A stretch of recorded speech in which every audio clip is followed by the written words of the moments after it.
नमस्कार दोस्तों, मैं अमित आप सभी लोगों का एक बार फिर से एक नए वीडियो में बहुत बहुत स्वागत करता हूं। आज के इस वीडियो में हम लोग सामान्य ज्ञान के महत्वपूर्ण क्वेश्चंस का प्रैक्टिस सेट सॉल्व करने वाले हैं, जो कि आपके एग्ज़ाम पॉइंट ऑफ व्यू से काफ़ी इंपॉर्टेंट है।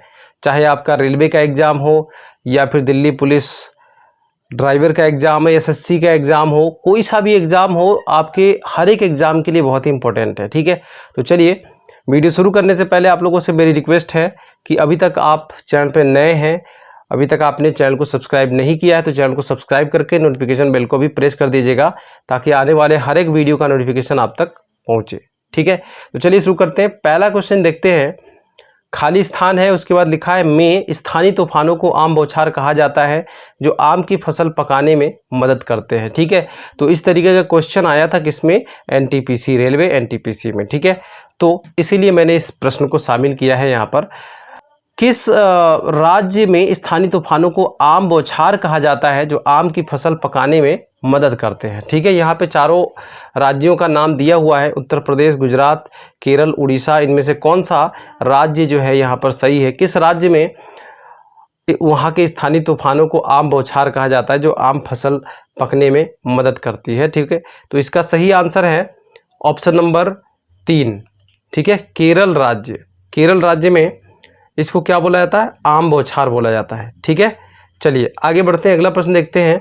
लू एक प्रकार की क्या है, तो लू एक प्रकार की चक्रवात है या शीतलहर है या ऊष्मलहर है या सुनामी है। ठीक है, कमेंट करके बताइएगा। फिलहाल अभी मैं आपको इसका आंसर भी बता दूंगा, लेकिन कमेंट जरूर करिएगा। ठीक है, लू एक प्रकार की क्या है, चक्रवात है या शीतलहर है या ऊष्मलहर है या सुनामी है।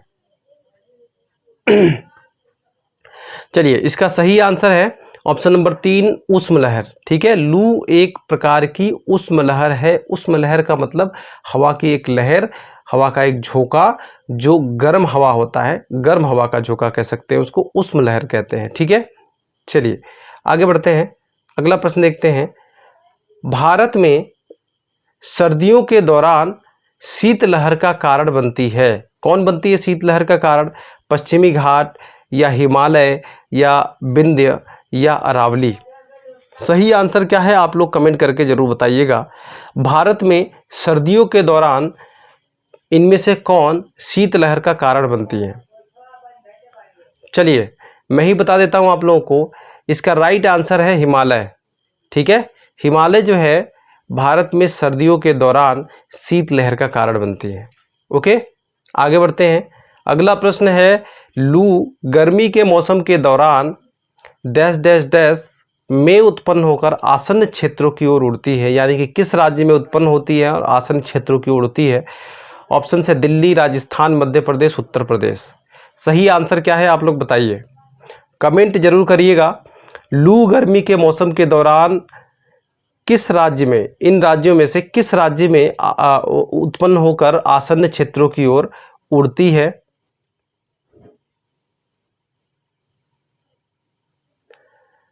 क्या होगा इसका सही answer, option number 1 Delhi, 2 Rajasthan, option number 3 Madhya Pradesh, 4 Uttar Pradesh.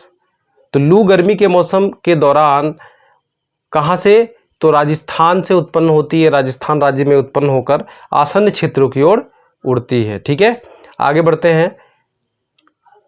इनमें से कौन सा राज्य, किस राज्य की चरम जलवायु है।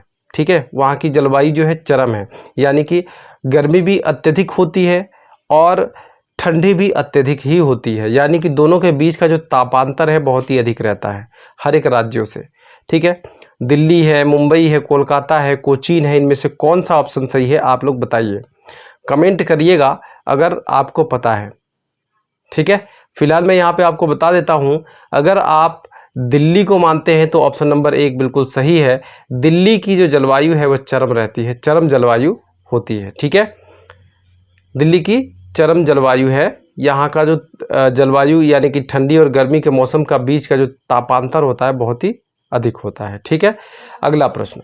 दक्षिण पश्चिम मानसून में उत्पन्न होता है मतलब दक्षिण पश्चिम मानसून कहाँ पर उत्पन्न होता है, अरब सागर में, हिंद महासागर में, बंगाल की खाड़ी में या हिमालय में। चलिए देखते हैं आप लोगों में से किन लोगों को इसका राइट आंसर पता है। दक्षिण पश्चिम मानसून इनमें से किन अरब सागर में या हिंद महासागर में या बंगाल की खाड़ी में या हिमालय में, इनमें से किन ऑप्शंस में से उत्पन्न होती है, बताइए। सही आंसर क्या है इसका?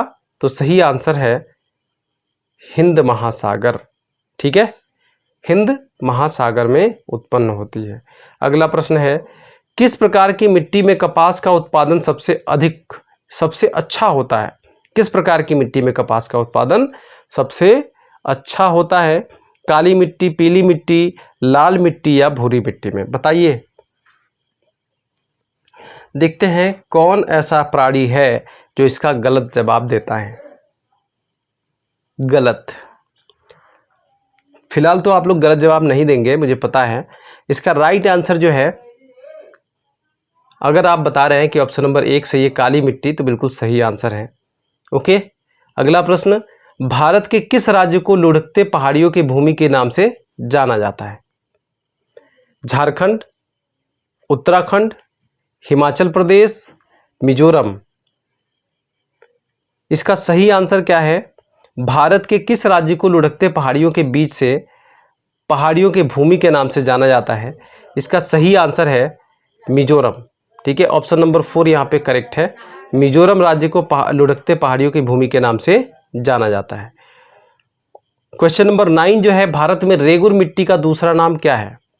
भारत में रेगुर मिट्टी का दूसरा नाम क्या है? चलिए बताइए। इसका सही आंसर क्या है? भारत में रेगुर मिट्टी का जो दूसरा नाम है वो है काली मिट्टी। ठीक है, काली मिट्टी कपास के उत्पादन के लिए बहुत ही अच्छी मानी जाती है। अगला है प्रश्न, भारत के पूर्वोत्तर में ज़्यादातर किस प्रकार की मिट्टी पाई जाती है? लाल चट्टानी मिट्टी, जलोढ़ चट्टानी मिट्टी, काली मिट्टी या लेटेराइट मिट्टी? चलिए बताइए फटाफट करके, वीडियो को लाइक भी कर दीजिएगा। ठीक है, इसका सही आंसर क्या होगा? तो सही आंसर है भारत के पूर्वोत्तर राज्यों में ज़्यादातर किस प्रकार की मिट्टी पाई जाती है? तो जलोढ़ मिट्टी पाई जाती है। ठीक है, क्या पाई जाती है? जलोढ़ मिट्टी। अगला प्रश्न, कौन सी मिट्टी नमी धारण करने की क्षमता के लिए जानी जाती है? कौन सी मिट्टी नमी धारण करने की क्षमता के लिए जानी जाती है? लेटेराइट मिट्टी, कछारी मिट्टी, काली मिट्टी या शुष्क मिट्टी? बताइए इसका सही आंसर क्या है? इसका सही आंसर है ऑप्शन नंबर 3 काली मिट्टी। काली मिट्टी जो है बहुत ही ज़्यादा नमी धारण करने की इसके अंदर क्षमता होती है और मिट्टियों की अपेक्षा बहुत ही अधिक होती है। ठीक है, अगला प्रश्न, चाय और कॉफ़ी की खेती के लिए सर्वाधिक उपयुक्त मिट्टी कौन सी है? जलोढ़ मिट्टी, लेटेराइट मिट्टी, लाल मिट्टी और काली मिट्टी। इनमें से कौन सा ऑप्शन सही है?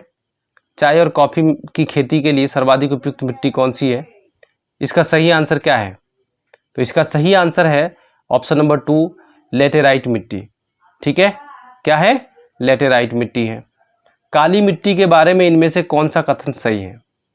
चलिए, इनमें से कौन सा कथन सही है आपको बताना है। ये सबसे कम उपजाऊ होता है? बिल्कुल नहीं होता है। क्यों? ये सबसे कम उपजाऊ है क्या? नहीं है, क्योंकि काली मिट्टी है, काली मिट्टी में जल धारण करने की क्षमता अधिक होती है। जहाँ पे जल है वहाँ पे जीवन है। ठीक है, तो वो उपजाऊ भी होगा। ठीक है, तो ये भी पहला ऑप्शन जो है गलत है। ये दक्षिणी पठारों के अधिकांश हिस्से में पाई जाती है। यह उत्तरी गंगा के मैदानों के अधिकांश भाग में पाई जाती है, ये भी गलत है। काली मिट्टी में फास्फोरस नाइट्रोजन प्रचुर मात्रा में पाया जाता है, ये भी गलत है। ठीक है, तो ये इसका राइट आंसर क्या है? यह दक्षिणी पठारों के अधिकांश हिस्से में पाई जाती है। ऑप्शन नंबर 2 जो है ये सही है। ठीक है, चलिए अगला प्रश्न देखते हैं। काली मिट्टी इनमें से मुख्यतः किस राज्य में पाई जाती है? महाराष्ट्र, उड़ीसा, कर्नाटक, झारखंड। ठीक है, बताइए काली मिट्टी इनमें से मुख्यतः किस राज्य में पाई जाती है? तो मुख्यतः काली मिट्टी जो है महाराष्ट्र राज्य में पाई जाती है। ठीक है, महाराष्ट्र राज्य में पाई जाती है। ठीक है, महाराष्ट्र राज्य की राजधानी क्या है? तो जरा कमेंट करके बताइएगा मुझे, महाराष्ट्र राज्य की राजधानी क्या है? ठीक है, और वर्तमान में इसके मुख्यमंत्री कौन है ये भी कमेंट कर दीजिएगा। ठीक है, महाराष्ट्र राज्य के मुख्यमंत्री और महाराष्ट्र राज्य की राजधानी कमेंट करके बताइएगा। आपके कमेंट्स को मैं अगले वीडियो में लूँगा। ठीक है, चलिए अगला प्रश्न, भारत में सर्वाधिक उपलब्ध एवं सर्वाधिक सघन रूप में कृषि हेतु प्रयोग की जाने वाली मिट्टी कौन सी है? काली मिट्टी, जलोढ़ मिट्टी, लाल मिट्टी, रेगिस्तानी मिट्टी। सर्वाधिक उपलब्ध, सर्वाधिक सघन रूप में कृषि हेतु प्रयोग में लाई जाने वाली जो मिट्टी है वो कौन सी है? ठीक है, चलिए बताइए, काली मिट्टी है या जलोढ़ मिट्टी है? रेगिस्तानी मिट्टी तो बिल्कुल भी नहीं हो सकती है, लाल मिट्टी भी बिल्कुल भी हर जगह नहीं पाई जाती है। अब ये काली मिट्टी और जलोढ़ मिट्टी में से दोनों में से एक कोई होगा। ठीक है, तो काली मिट्टी में भी हम लोग ज़्यादा चीज़ों को उसमें लगाते नहीं हैं। ठीक है, ज़्यादा चीज़ों की कृषि नहीं की जाती है, वहाँ पे कपास वगैरह की ज़्यादा खेती करी जाती है। तो इसका राइट आंसर क्या होगा? जलोढ़ मिट्टी। ये जलोढ़ मिट्टी जो है ये भारत में सर्वाधिक पाई जाती है, सर्वाधिक मात्रा में उपलब्ध है क्षेत्रफल की दृष्टि से, और सर्वाधिक सघन रूप में यहाँ पे कृषि भी की जाती है। तो ऑप्शन नंबर 2 यहाँ पे बिल्कुल करेक्ट है, जलोढ़ मिट्टी। ओके, आगे बढ़ते हैं। लेटेराइट मिट्टी, लेटेराइट मिट्टी कौन से क्षेत्र में विकसित होती है? कौन से क्षेत्र में? जहाँ पर उच्च तापमान एवं भारी वर्षा होती है, जहाँ पर उच्च तापमान एवं निम्न वर्षा होती है, जहाँ पर निम्न तापमान एवं भारी वर्षा होती है, निम्न तापमान एवं मध्यम वर्षा होती है। सही आंसर क्या है? लेटेराइट मिट्टी जो है वहाँ पर बनती है, वहाँ पर विकसित होती है जहाँ पर उच्च तापमान होता है, और उच्च तापमान होता है तो वहाँ पे भारी वर्षा भी होती है। ठीक है, तो उच्च तापमान एवं भारी वर्षा वाले क्षेत्र में विकसित होती है। ठीक है, आगे बढ़ते हैं। अगला प्रश्न है, गंगा के मैदानी इलाकों में कौन सी मिट्टी पाई जाती है? कछारी मिट्टी, काली मिट्टी, लेटेराइट मिट्टी या शुष्क मिट्टी? गंगा के मैदानी इलाकों में कौन सी मिट्टी पाई जाती है? बताइए, कमेंट करिएगा बाबू, जल्दी जल्दी कमेंट जरूर कीजिएगा और हमको बताइए कमेंट करके कि यहाँ पे इसका राइट आंसर क्या होगा। गंगा के मैदानी इलाकों में कौन सी मिट्टी पाई जाती है? कछारी मिट्टी, काली मिट्टी, लेटेराइट मिट्टी या शुष्क मिट्टी? तो इसका सही आंसर है कछारी मिट्टी पाई जाती है। ठीक है, ये एक प्रकार का जलोढ़ मिट्टी है। ठीक है, चलिए अगला प्रश्न देखते हैं। करेवा जो मिट्टी या गाद का एक प्रकार है किस भारतीय राज्य में पाया जाता है? करेवा, करेवा ये क्या है? करेवा जो है ये मिट्टी का प्रकार है। ठीक है, एक मिट्टी है जो या फिर कह सकते हैं मिट्टी या गाद का एक प्रकार है जो भारतीय राज्यों, कौन से राज्य में पाई जाती है? राजस्थान, नागालैंड, जम्मू व कश्मीर, इनमें से कौन सा सही है? बताइए, इन तीनों ऑप्शंस में से कौन सा सही है? तो इसका सही आंसर मैं आपको बता देता हूं। अगर आप ऑप्शन नंबर 3 के साथ में जा रहे हैं तो बिल्कुल सही थे, जम्मू व कश्मीर। करेवा जो है, करेवा मिट्टी जो है जम्मू कश्मीर में पाई जाती है। अगला प्रश्न है, इनमें से किस प्रकार का भूमि निम्नीकरण भारत में अधिक देखने को मिलता है? कौन सा? बंजर, मृदा अपरदन, भूस्खलन, इनमें से कोई नहीं। चलिए बताइए इसका सही आंसर क्या है? इनमें से किस प्रकार का भूमि निम्नीकरण भारत में अधिक देखने को मिलता है? तो यहाँ पे ऑप्शन नंबर 2 जो है बिल्कुल करेक्ट है, मृदा अपरदन। सबसे अधिक आपको मृदा अपरदन देखने को मिलता है। ठीक है, अगला प्रश्न है और लास्ट प्रश्न है, पुरानी जलोढ़ मिट्टी को किस रूप में जाना जाता है? ऑप्शन है बांगर, रेगुर, खादर और इनमें से कोई नहीं। तो इसका सही आंसर बताइए आप लोग क्या होगा? पुरानी जलोढ़ मिट्टी को किस रूप में जाना जाता है? तो बांगर, खादर, रेगुर किस रूप में जाना जाता है? तो इसका सही आंसर है बांगर के रूप में जाना जाता है, बांगर। ठीक है, और इसी का नया नाम जो है वो है खादर। ठीक है, नया नाम, नया जलोढ़ मिट्टी को हम क्या कहते हैं? खादर कहते हैं। पुरानी जलोढ़ मिट्टी को हम लोग बांगर कहते हैं। ठीक है, चलिए आज की वीडियो में बस इतना ही। उम्मीद करता हूँ कि वीडियो आपको पसंद आई होगी। वीडियो पसंद आई हो तो वीडियो को लाइक कर दीजिएगा, शेयर कर दीजिएगा।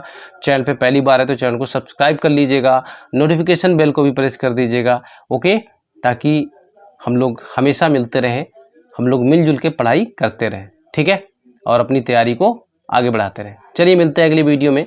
Bye bye, take care.